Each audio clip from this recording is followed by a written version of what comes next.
నీకు ఉంటే ఎలా చేయాలి అనే మార్గం అదే కనిపిస్తుంది.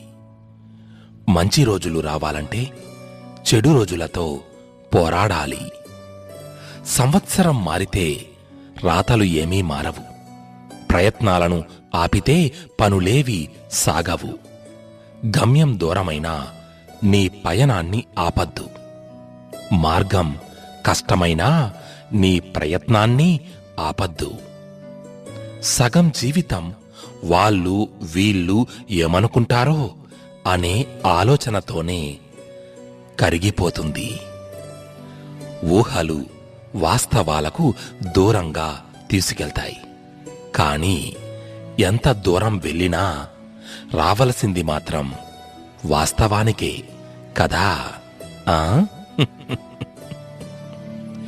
నేను చేయగలను అనే నమ్మకం